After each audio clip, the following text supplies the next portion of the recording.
দেশজুড়ে চলছে তাপপ্রবাহ, এতে করে অস্বস্তিতে রয়েছে সাধারণ মানুষ।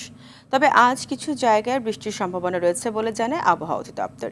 এ অবস্থায় রোববার সন্ধ্যা পর্যন্ত সারা দেশে অস্থায়ীভাবে আংশিক মেঘলা আকাশ সহ আবহাওয়া প্রধানত শুষ্ক থাকতে পারে। তবে সিলেট বিভাগের এক জায়গায় বৃষ্টি ও বজ্রসহ বৃষ্টি হতে পারে।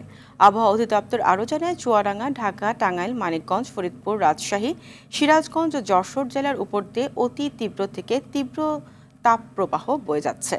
দেশের অন্যত্র মৃদু থেকে মাঝারি ধরনের তাপপ্রবাহ বয়ে যাচ্ছে এবং তা অব্যাহত থাকতে পারে।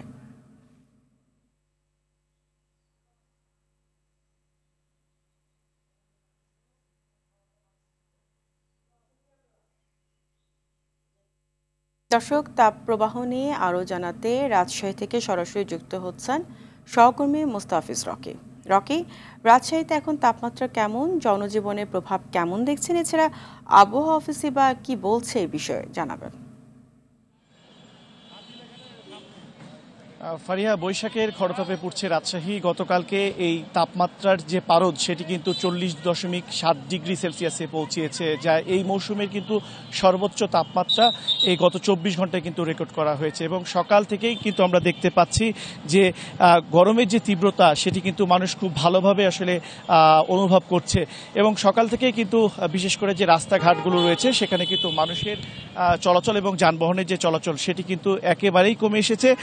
এবং এখন কিন্তু দুপুরবেলা কিছুক্ষণ আগেই আমি আবহাওয়া অধিদপ্তরের সাথে কথা বলেছি। তারা যেটি আমাকে জানিয়েছেন যে বেলা 11টার দিকে তারা সর্বশেষ 41% রয়েছে।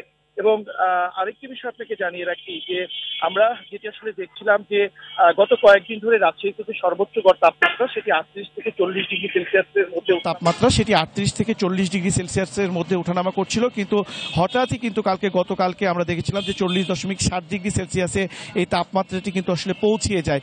ফলে এই যে চলতি যে মৌসুমটি চলছে, মানুষ কিন্তু বৃষ্টির জন্য আমরা দেখেছি যে হাহাকার একটা অবস্থা বিরাজ করছে। এবং আমরা দেখেছি যে বিশেষ করে সাধারণ যারা খেটে খাওয়া মানুষ রয়েছে, যারা দিনমজুর মানুষ রয়েছে, তারা কিন্তু সব থেকে বেশি বিপাকে পড়েছেন। কারণ যে তীব্র যে গরম এবং যে বাতাসটি বইছে মাঝে মধ্যে, সেখান থেকে কিন্তু মনে হচ্ছে যে আগুনের যে একটি যে বাতাস সেটি কিন্তু আসলে মনে হচ্ছে। এবং অনেকেই এই যে তাপমাত্রা যে বেড়ে যাওয়ার কারণে অনেকেই কিন্তু আমরা দেখেছি যে রাস্তার পাশে বিভিন্ন যে শরবতগুলি খাচ্ছে, পাশাপাশি মাথায় কিন্তু ছাতা দিয়ে তারা কিন্তু ঘর থেকে আসলে বের হচ্ছেন। এছাড়াও কিছুক্ষণ আগে আমি রাজশাহী মেডিকেল কলেজ হাসপাতাল থেকে ঘুরে আসছি, সেখানেও কিন্তু আমরা দেখেছি যে বাড়তি কিন্তু রোগীর চাপ রয়েছে। আজকে আপনি জানেন যে সরকারি ছুটি রয়েছে বৌদ্ধ পূর্ণিমার, সেই কারণে কিন্তু মেডিকেলেও কিন্তু আমরা দেখেছি যে গরমজনিত যে রোগীর সংখ্যা সেটি কিন্তু অন্যান্য দিনের তুলনায় কিন্তু অনেকটাই বাড়তি। এবং সর্বশেষ আমি রাজশাহী আবহাওয়া অফিসের সাথে কথা বলেছিলাম যে এই যে আবহাওয়াটি আর কতদিন নাগাদ এরকম থাকতে পারে। তারা বলছেন যে আগামী 2-1 দিনের মধ্যে বৃষ্টির তারা কোনো আসলে সম্ভাবনা দেখছে না, তবে রাত এবং দিনের তাপমাত্রা অনেকটাই অপরিবর্তিত থাকবে। তো ফারিয়া, এই ছিল আমার কাছে রাজশাহী তাপমাত্রার সর্বশেষ পরিস্থিতি। রকি, আপনাকে ধন্যবাদ।